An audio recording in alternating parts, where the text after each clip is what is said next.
Coming up, Asian American Pacific Islander Equal Pay Day and the IAM's Women's Leadership Program. Activate Live starts now. Activate your voice. Activa tu voz. Activate it now. Speak up. Speak out. Get involved. Get involved. Engage-toi. Take action. Aktiviere deine Stimme. We're union and we're proud. Welcome to Activate Live. I'm Tanya Hutchins, coming to you from Hollywood, Maryland. We're at the William W. Wimpesinger Education and Technology Center, a place we affectionately call W3. Several classes are going on here this week, including the Women's Leadership class. And we'll get to that in just a moment. But first, this week marks the one-year anniversary of the workplace shooting at Henry Pratt in Aurora, Illinois. There will be a moment of silence Monday at the memorial to honor and remember the 5 victims: Russell Byer, Vicente Juarez, Josh Pinkard, Clayton Parks, and Trevor Weiner, who was an intern. Our thoughts are with their families. Yesterday was Asian American Pacific Islander Equal Pay Day. A tweet storm took place, so if you're watching us on Twitter, you were probably flooded with tweets yesterday about how Asian American Pacific Islander women finally caught up with what white non-Hispanic men earned in all of 2019. They're overrepresented in the most poorly paid jobs, and for them, the wage gap is even wider. They work across many sectors and industries, and during a 40-year career, an Asian American woman will lose more than $240,000 to the wage gap. Think of what she could do with that money to change her life and that of her family. Last year, the equal pay date was March 5th, so it's gotten a little bit better, but not enough. We still have a long way to go. Well, with Valentine's Day coming up Friday, has Lobster 207 got a deal for you? 2 for you and 2 for your boo. You get 4 live Maine lobsters that are fair trade delivered to your door. The membership price is $99, and if you type in the coupon code UNION, you get an extra $25 discount. Overnight shipping is free, and they arrive on Friday. Wild-caught, fair trade Maine lobster with cooking instructions, thanks to our union siblings at Lobster 207. We'll post the link in our comments right here on this video. And if flowers are your gift of choice, Union Plus offers 25% off on all bouquets every day. So check out unionplus.org to send Union flowers via Teleflora. Well, we're on location at the Wimpesinger Education and Technology Center in Hollywood, Maryland, with the Women's Leadership class. Women from all over North America are studying together this week and strategizing on how to make their voices heard. 3 members will share their stories with us today, and we begin with a member from our Eastern Territory. Please welcome Emma Stebbins. Thank you for having me. Thanks for being here, Emma. Thank you for having me. I'm very happy to be here. Lots of your friends are here from your class. Oh yes, we have an amazing group of women here this week. Absolutely amazing. So tell us first where you work and what you do. So I'm from upstate New York, like you said. I work at Amphenol Aerospace. So essentially it's airplane and space station parts, but we also run military parts, train parts. We make electrical connectors. So I'm a CNC machinist. So I run a couple lathes, which basically, if anybody doesn't know, what you do is it basically takes a bar of metal and turns it into a little metal shell. That's what I make, and then throughout the process they get assembled into electrical connectors.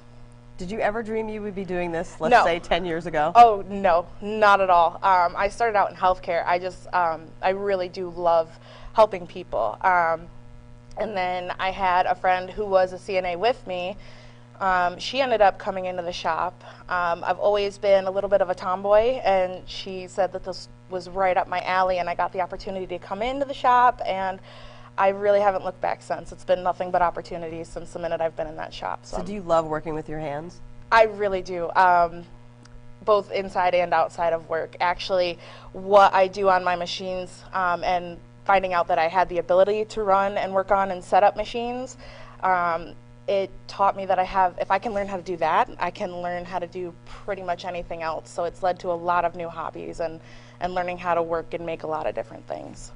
So you've been here at the Wimpesinger Center all week long, or for a few days anyway, Yeah. in your class, the Women's Leadership class. How's it been going? It's been great, very empowering and inspirational. I can't, it's tough to put into words just how inspirational this week has been. All the women that we've met, everybody here has the same ideals. We all have the same goal to learn as much as we can to be better members at our locals, and essentially just try and affect the ripple and make all of our whole union better. So to be around like-minded people this week, it's been awesome. What types of things have you been learning, and what has stood out to you? We have been learning about the process of how meetings work. We've learned about women's labor history, all the women that came before us and how they opened doors for us to be able to work in shops like we do now. And most of us work in predominantly male industries right now, so that's actually interesting in itself too. But you're changing the face of that. We are. We are. Little by little, we are. Actually, in my department, when I first started there were only 2 machinists in my specific department. There's more throughout the shop, but now in my department, I think we've got 5 or 6 women working on machines. So it's a growing number. It's great to be a part of. Now, you're also involved with your women's committee and young machinists. What Yes. type of work do you do with them? Yes.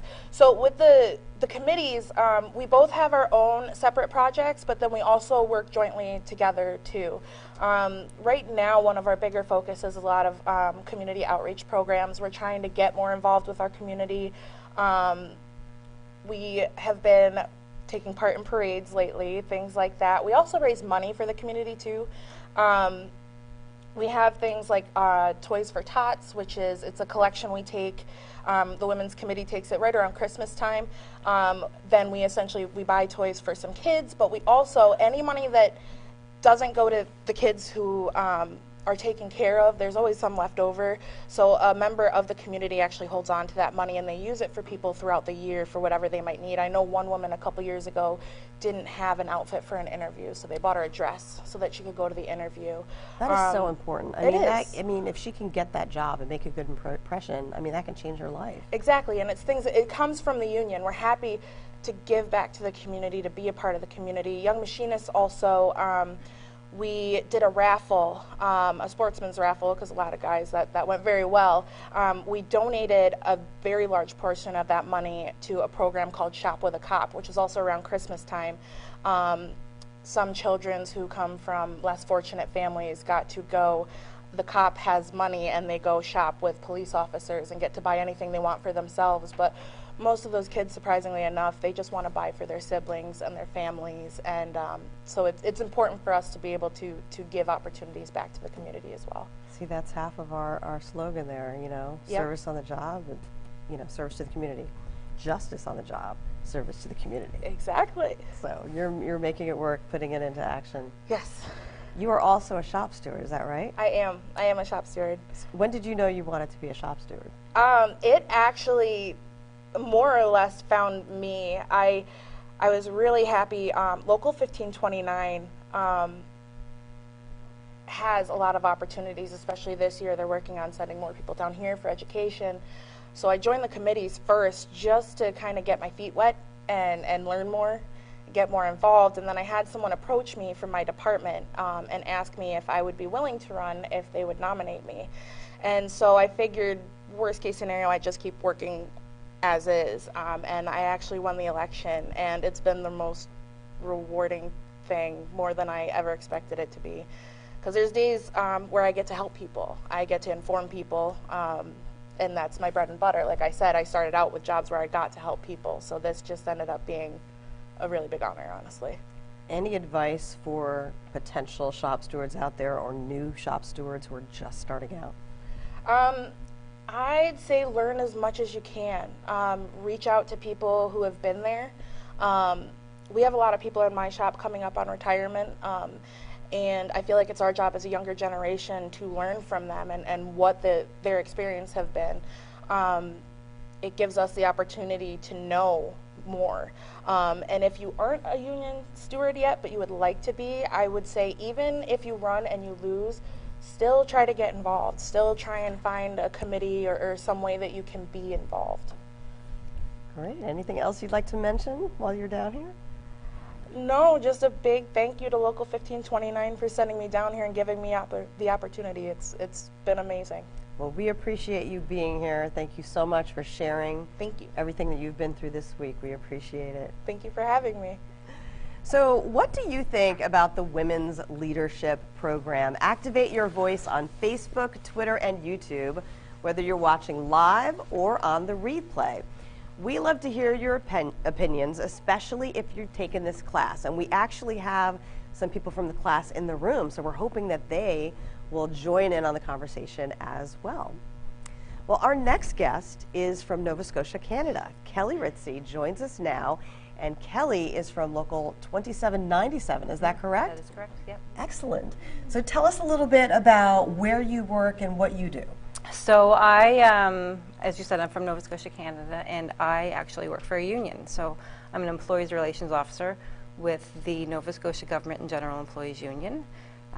We're the largest union in Atlantic Canada, so we represent over 30,000 members. So I work there. I was a member of that union for 10 years before I started working there.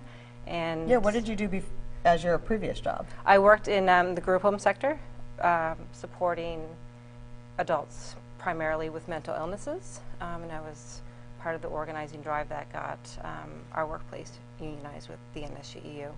And through that, my activism spun. I held every hat and did every position that you could think of and was on the executive, and then... So you jumped right into your union work. Full on. And then there was a job opportunity to work at NSGEU and actually now get paid for what I was doing as my activism. So every day I get to support members and help them with, you know, issues they're having in their workplaces and file the grievances and help negotiate collective agreements. And I was just about to ask her what was a typical day like for you. So you're constantly helping people, just like Emma. It's what I do. So it's like I'm a full-time shop steward, and it's very rewarding and empowering. And I mean, it's trying work, but you make a difference every day. Well, speaking of making a difference, you've talked about so many different issues this week. What is one issue that affects women that really is important to you? Well, one thing that you know, is important to me, and something that we're really putting a push on in Nova Scotia and in Canada, is leave for domestic violence. So people who are experiencing domestic violence themselves or their children, is to get some sort of paid leave for them to, you know, try to get out of the situation that they're in. We have made some changes in Nova Scotia where we have new legislation in the Labor Standards Code that allows for leave. It's not paid, so that part's still missing. They can take, you know, up to 10 days or 16 consecutive weeks, but it's unpaid leave. And one of the main reasons people don't leave relationships like that is because of financial situations, right? So having that paid leave could actually help save lives. And it is a workplace issue because people that are experiencing violence at home, it does come into the workplace, and it does affect productivity, it affects your coworkers. People have been killed on their jobs by their partners, and that leave would allow them an opportunity to get out of that situation. Yes, even a day earlier, even a month earlier. Exactly. As you said, could save lives. Yeah. And it's just horrible to think that it happens in the first place, but to think that it's also coming into the workplace. Right. And we've been successful in getting some language negotiated in the collective agreements. You know, employers supporting that.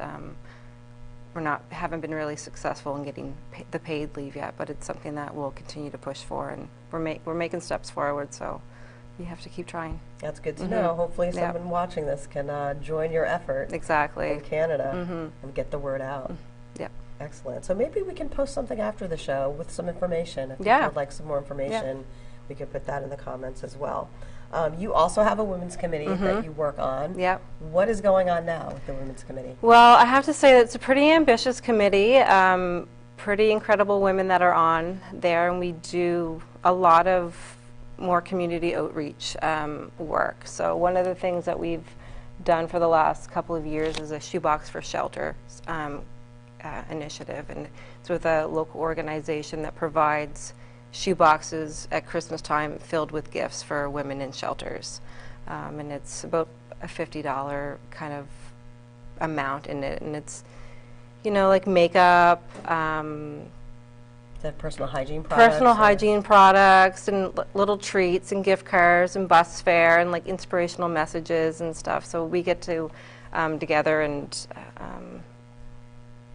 buy the products and then package them, and people make monetary donations and products donations. We also go to Feed Nova Scotia and volunteer time there, help sorting food, and usually in the summertime is when they get the least amount of donations. So in June, I think we're going to do a kind of like Food Bank Friday. It's like try to get people to bring in donations every Friday so we can give to the food bank.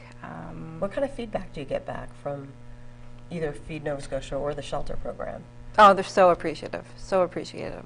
And I mean, I dropped off the boxes for the shoe boxes for shelters this year, and like the trunk of my car was filled, and they were so happy, and they had to get office staff to come out and help carry them in because there were so many. Feed Nova Scotia has been great, and we'll probably be going back there again next month. We also are going to be going to the Ronald McDonald House this year as well, and doing a home for dinner. So cooking a dinner for the families that are there whose children are in the children's hospital receiving care and treatment. So you're pretty involved in the Yeah, community. You're really yeah. out there. And making a then difference. another initiative that we work on with community organizations is a Tampon Tuesday, and it's providing products for menstruating persons, because people really do have to make a choice. Am I going to buy groceries? Am I going to have food on my table, or am I going to have menstrual products? And you know, they shouldn't be treated as a luxury item, and so people miss work, people miss school because they don't have those products. That's a worldwide problem. It is. So we last year we did a big initiative with some other unions and organizations, and made, I think we had 51,000 products. Wow. You said 51,000. Yeah, and again, this wasn't just the committee doing this, but we worked like all together, everyone, 51,000 products for That's a lot. for women and menstruating persons, and did the donation on International Women's Day. Oh, that's wonderful. So yeah, we'll be doing that again as well. I had to take a double take. She said 51,000. I Yeah. mean, that is amazing. Yeah, it was a lot. It was a lot. So That is great. a lot of pads and tampons and Diva cups floating around that day. Yeah. Well, you were getting the products out. You yeah, were. yeah. That was excellent. So Nice. yeah. You hear that applause from our audience members, so you're doing Yeah. a great job. Yeah. Thank you so Thank much. you. Yeah. Excellent. Anything else you'd like to mention before you go? No, I just again, going back to the women's leadership class, if anyone has the opportunity to come, I strongly encourage you to support your sisters in your local lodge and get them here to take it, because what an incredible opportunity it is. We have a comment already, and it says, "Nice job, great class this week." Oh, thanks so much for the comment, Julie Taylor Fritchen. We appreciate it. And here's another one. It says, "Thank you for all you do. Keep training, keep mentoring." I love it. I'm leaning in because I can't see. I have contacts in, and I still am like struggling to see. But thank you for the comment. That's wonderful. We appreciate it. And another one, Rhonda Rogers saying, "Love the work our sisters are doing in their locals." Yes, we got to keep it up. Everyone is just doing such a great job, great role models. So we appreciate it. Great, thank you. Thank you so much. No problem. Thank you. So you too can join the conversation right here on this video, no matter which social media platform you are using.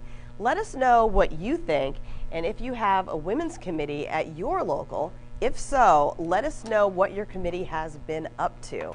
you know, there's so many women's committees out there, and we love hearing about each one. And we even have men in different locals that are parts of the women's committee, men that are supporting women as allies, so we love that as well. Well, joining us now is a member from Dothan, Alabama, a state where I have relatives. I haven't told Angela yet that. But please welcome Angela Britt from IM Local 2003. Thank you. Well, Angela, first tell us, what do you do? I am a material specialist. I'm in logistics. I order parts for the UH-60 aircrafts and basically do, you know, work for them when they need a part. So what is a typical day like for you? Well, I do a whole lot of stuff during the day. I order parts. I receive in parts. I do green tags. Anything that they might need the mechanic, I get it for them. I do a whole lot of stuff during the day. Well, you sound busy during the day. I do. When you have a chance, do you actually, when you had a chance to come to this class, what stood out to you where you said, I have to be here? Yeah, what stood out to you that said you have to be here? What do you want to ask? And you keep talking, it's okay. What stood out is I'm in the women's committee, Uh-huh. and I want to learn a lot of things. I've been trying to learn a lot of things in the women's committee that we do. We do a lot of stuff, and I enjoy doing it. We do things for, you know, Ronald McDonald's house. We help other committees. We do things for the women's committee. Does things for like older people that's in homes. And it's just exciting, the things that we do for, we have to, you know, we do and get out and do for people and stuff. And we had a storm there not too long ago. We got out and we went over in Florida and helped the people get their houses back together and, you know, stuff like that. How did that make you feel, knowing you were helping after something like that? It made me feel good because those older people that couldn't get out and move those things, you know, those logs and stuff that fell on their houses, made us feel good to get out and help them because, you know, they needed that help. You're truly making a difference. Yes. So you've been in class this week. What are some of the takeaways that you're going to take back home with you in terms of what you've learned? I want to take everything back home with me, but there's a lot of people that come to me as a shop steward asking me about their family member being on drugs or stuff, anything like that. And I got a lot from this class so that I could take back with them to give to them, if anything, support for them, for their families, support for the person that is on the drug. So I want to take that back to them to let them know that there are someone in our union that cares and that's there for their family. That is so common, you know, and I'm glad. I know that Vinny Sarasso came to talk to you all from IM Addiction Services. Yes, he did. You know, it's so important to talk about those uncomfortable situations. Right, because we can't work if we got all this bottled up inside us and, you know, nobody's there to be there for us. So, like I said, not only do we have family members to lead on, you also got your union sisters and brothers to lead on if you need us. That's true. Yeah. So this is really good training. I mean, every time there's a class, I hear something new from someone about what has been important to them and stood out to them. Yeah. So I'm so glad that training was available. In terms of reaching women, we always know that we have to get more women in the union and more women to be active in the union. What do we need to do differently? What could help even more? I want us women to make sure that we still get out and vote, keep trying to get in positions that we know we can be in, you know. There's a lot of positions out here that women are scared to try for, but I think that if we keep on doing, because like I said, they started over 100 years ago and they fought for us to get to where we're at today, so we need to keep on fighting for our young daughters to get to where they need to be. So.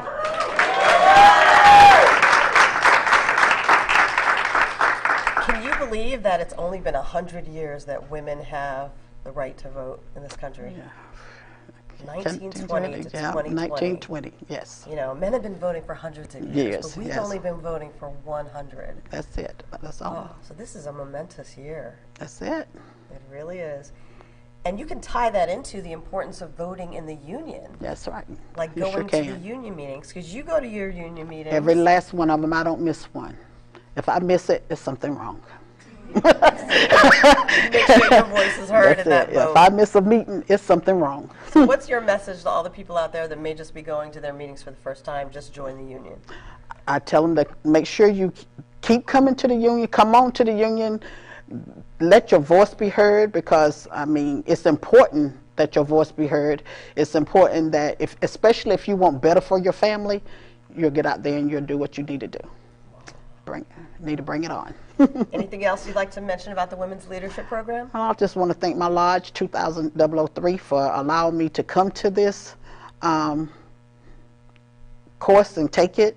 And like I said, I've learned great things. Hopefully, in the future, I'll be able to come back and learn some more. Well, we hope you come back. We really Okay. appreciate it. We got lots of comments coming in. I'm going to lean in so I could see. So surrounded by amazing, inspirational, motivated women all week long. Excellent. Very supportive. Hey, Angela. Oh, Angela Britt, great job representing Localized 2003. Thank you for all you do. And Dave Roddick says, Local Lodge 1487 has brought the Women's Committee back to life. That is great news, Dave. See? Y'all are inspiring people in other locals. And all of these women attending the Women's Leadership Program this week, this is very inspirational. They are very motivated. Women strong. So you're affecting people all over. Yes. Yes, Angela, keep fighting. That's Lori Pelletier. I can kind of see the screen, so I see that says Lori. Thank you, Lori. That's great. And does that say Claudia? Yes. Such an honor to be in the presence of so many awesome and energetic women. So this class is getting great feedback. Yes, they are. And it's growing. I mean, we have the room full here. So we would like to give you a chance to see everybody in the room before we leave. So thank you, Angela, for being here. Thank y'all for inviting me. Yes, but thanks to all of the members who joined us today, and thanks to the Women's Leadership Program, they are in this room, and we can show them. They are here on location with us here in Hollywood, Maryland.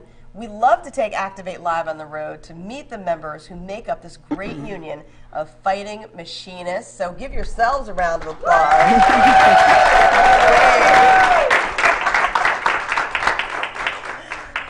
Now, before we go, we would like to take a look back at this week in history. On this date in 1809, the 16th president in the United States and the first Republican president was born in LaRue County, Kentucky, to Thomas Lincoln, an illiterate pioneer farmer, and Nancy Hanks Lincoln, who died when her son was just 9 years old.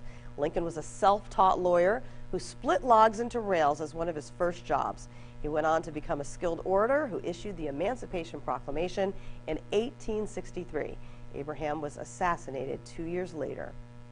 On February 12, 1880, John Lewis was born. He became the leader of the United Mine Workers and founder of the Congress of Industrial Organization, the CIO, which later merged with the American Federation of Labor, or the AFL, which is why today we call it the AFL-CIO.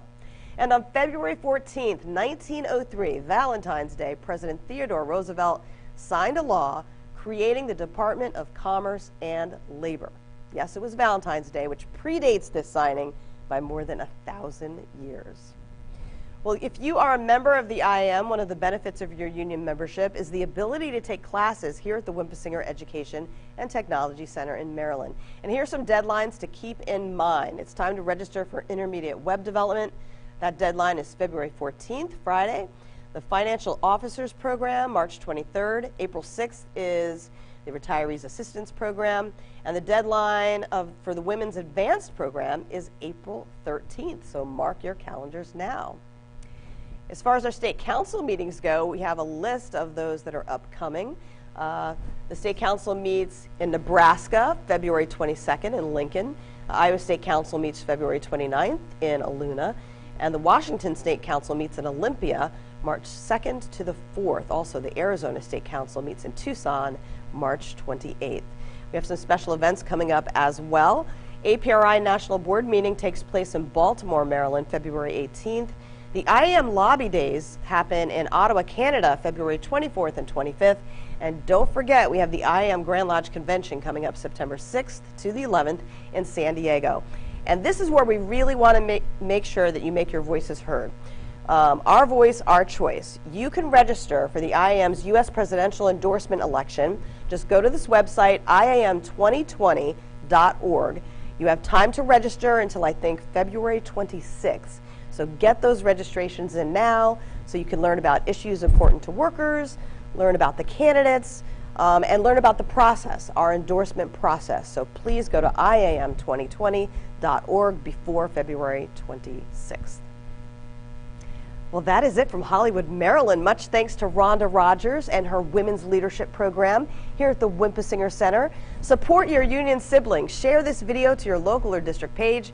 And thanks to all of you who already do. And I want the audience to help me say, see you next Wednesday. See you next Wednesday.